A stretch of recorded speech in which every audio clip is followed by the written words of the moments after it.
তো আজকে কোনো ফানি ব্লগ নয়, আজকে তোমাদের দেখাবো এক অদ্ভুত মন্দির যা একটি গাছের শিকড়ের নিচে অবস্থিত।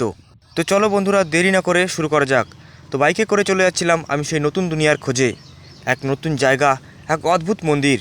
তো দেখতে থাকো কেমন সেই মন্দির। রাস্তাটা দেখছো খুবই ফাঁকা এবং কাঁচা। এই করতে করতে পৌঁছে গেলাম আমি সেই মন্দিরের গ্রামে। এই সেই গ্রাম, এখানেই আছে সেই মন্দির। এই দেখো, এই বাঁধের রাস্তার পাশেই আছে এক বট গাছ। এই যে গাছটা দেখছো, এই গাছটার নিচেই আছে সেই মন্দির। তো বন্ধুরা, এটা একটা শিব মন্দির। এখানে একটা শিবলিঙ্গ আছে যেটাকে পুজো করা হয়। আর এই সেই গাছ, গাছটাকে একটু দেখে নাও ভালো করে। এটা হচ্ছে বট অশ্বত্থ একসাথে আছে। তো এই মন্দিরটা কোথায় অবস্থিত সেটা একটু বলে দিই।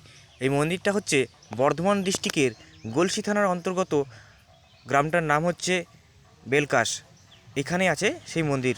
তো আমি এই জায়গাটা শুধু নামই শুনেছিলাম, কোনোদিন দেখিনি, আজ দেখেও নিলাম।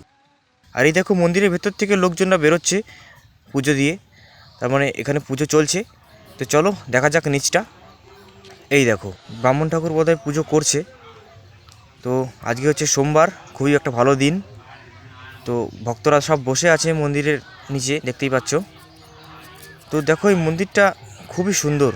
আর গাছটা দেখো, ঠিক মন্দিরের উপরে কত বড় একটা গাছ।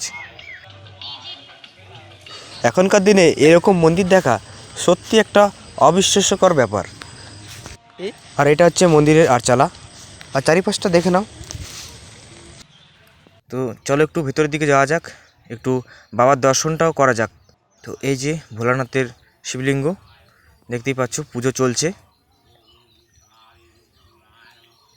তো বন্ধুরা, তোমরা যদি এরকম জায়গা দেখতে চাও তাহলে ভিডিওটাকে বেশি বেশি করে শেয়ার করো আর লাইক কমেন্ট অবশ্যই করো। আবারও আসবো নতুন একটা ভিডিও নিয়ে। তো এবারের মতো ব্লগটাকে এখানেই শেষ করছি। আবারও আসছি নতুন ভিডিও নিয়ে। এখনকার মতো বাই।